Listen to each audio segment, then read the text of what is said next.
नमस्कार दोस्तों, स्वागत है आपको अपने चैनल यूट्यूब भी क्लासेस में। मैं उत्कर्ष वाइष्ट आपका स्वागत करता हूँ। एक बार फिर से शुरू करते हैं आज का सेशन विद अपडेट्स। आज का फर्स्ट क्वेश्चन हमारा है कि वित्त मंत्री द्वारा घोषित सूक्ष्म लघु और मध्यम उद्यमों के लिए फ्री ऋण कितनी राशि की दी गई है? तो वो है 3 लाख करोड़ रुपए।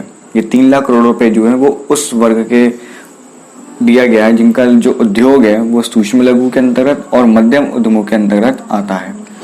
वित्त मंत्री द्वारा घोषित किया गया है और तारीख है 13 मई। 13 मई को ये घोषित किया गया है।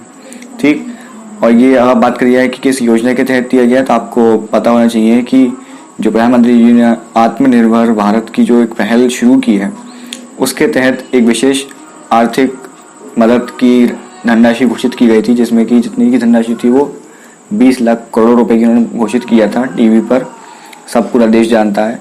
उसी के अंतर्गत ये सूक्ष्म लघु और मध्यम उद्यमों के लिए फ्री ऋण की राशि रखी गई है 3 लाख करोड़ रुपए। ठीक, बात करते हैं अगले क्वेश्चन की। आज की जो हमारी अपडेट्स है वो इम्पोर्टेंट्स है क्योंकि इसमें उन्हीं से रिलेटेड बताया गया है जो कि उन्होंने कुछ कि कितना निवेश किस में होना है, कितना योजना को उस योजना में देना है। तो ये जो आज की अपडेट्स है इसको थोड़ा सा ध्यान से सुनिएगा और नोट करते चलिएगा। आज की अपडेट जो है आपकी वो इम्पोर्टेंट है। ठीक, शुरू करते हैं अपने नेक्स्ट क्वेश्चन की। नेक्स्ट क्वेश्चन है हमारा कि जो इक्विटी निवेश है, इक्विटी निवेश कितना है?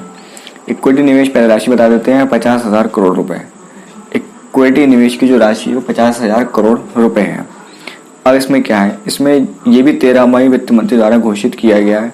सूक्ष्म लघु और मध्यम उद्यमों के लिए फंड ऑफ फंड्स के माध्यम से इक्विटी निवेश किया गया है।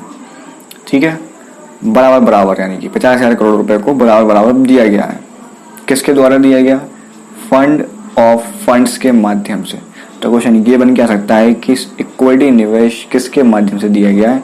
तो फंड ऑफ फंड्स FOF के माध्यम से दिया गया है। 13 मई को घोषित किया है ये भी और वित्त मंत्री द्वारा ही हुआ है।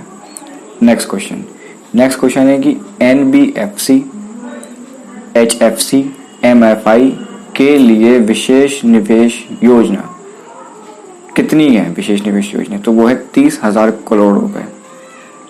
अब ये NBFC मतलब गैर बैंकिंग वित्त company, non banking finance company, HFC housing finance कंपनियां और MFI सूक्ष्म वित्त संस्थान, इनके लिए एक विशेष निवेश योजना है जो कि 30,000 करोड़ रुपए के अंतर्गत इसको दिया गया है। ठीक, नोट करते चलिएगा, इम्पोर्टेंट है ये। नेक्स्ट क्वेश्चन है कि सूक्ष्म उद्यमों की जो नई परिभाषा दी गई है वो क्या दी गई है? ये आंकड़ों में दी गई है परिभाषा, तो थोड़ा ध्यान से सुनिएगा और नोट करते चलिएगा। मैं आपसे बराबर कह रहा हूँ ये बात।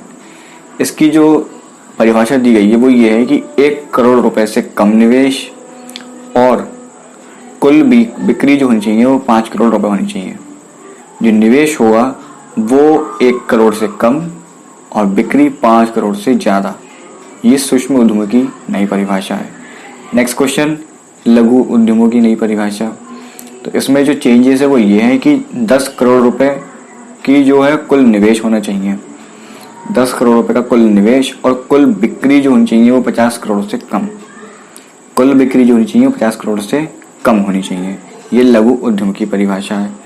मध्यम उद्यमों की जो नई परिभाषा है, नेक्स्ट क्वेश्चन, उसका ये है आपका जिसमें चेंजेस है उसमें यह है कि जो निवेश होगा वो 20 करोड़ रुपए होगा और कुल बिक्री जो होगी वो 100 करोड़ रुपए होगी। न इसमें कुछ ज़्यादा न इसमें कुछ कम।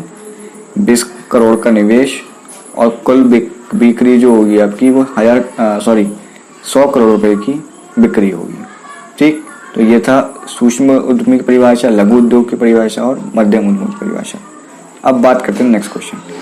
नेक्स्ट क्वेश्चन है कि ETI 2020 में भारत का स्थान क्या है? ETI यानी कि एनर्जी ट्रांजिशन इंडेक्स 2020, जो इंडिया का पोजीशन है इसमें वो है 74वां स्थान। और ये किसके द्वारा घोषित किया गया है? विश्व आर्थिक मंच, वर्ल्ड इकोनॉमिक फोरम के द्वारा वैश्विक एनर्जी ट्रांजिशन इंडेक्स ETI 2020 की सूची में 74वां स्थान है इंडिया का। अब यदि बात करी जाए कि पहला स्थान किसका है, तो पहला स्थान है इसमें स्वीडन का, दूसरा है स्विट्जरलैंड का और तीसरा है फिनलैंड का। ये भी नोट कर लीजिए कि दूसरा तीसरा किसका है। पहला है स्वीडन, दूसरा है स्विट्जरलैंड, तीसरा है फिनलैंड और इंडिया की जो पोजीशन है वो है 74th। किसके द्वारा घोषित है? वर्ल्ड इकोनॉमिक फोरम, विश्व आर्थिक मंच, WEF। नेक्स्ट क्वेश्चन है कि CBSE के नए अध्यक्ष कौन है? मनोज आहूजा CBSE के नए अध्यक्ष। CBSE यानी केंद्रीय माध्यमिक शिक्षा परिषद, केंद्रीय माध्यमिक शिक्षा मंडल, Central Board of Secondary Education, Manoj Ahuja. Next question, fear of God पुस्तक के लेखक, फियर ऑफ गॉड पुस्तक के लेखक Sai Chandravadan fear of God पुस्तक के लेखक हैं। Next question, Deutsche Welle freedom of speech award 2020 के विजेता, Deutsche Welle freedom award of speech award 2020 के विजेता हैं सिद्धार्थ वरदराजन 2020 अवार्ड के विजेता हैं। नेक्स्ट क्वेश्चन एंड लास्ट, जल जीवन अभियान की घोषणा कब की गई? जल जीवन अभियान की घोषणा की गई 15 अगस्त 2019। 15 अगस्त 2019 को जल जीवन अभियान की घोषणा की गई है।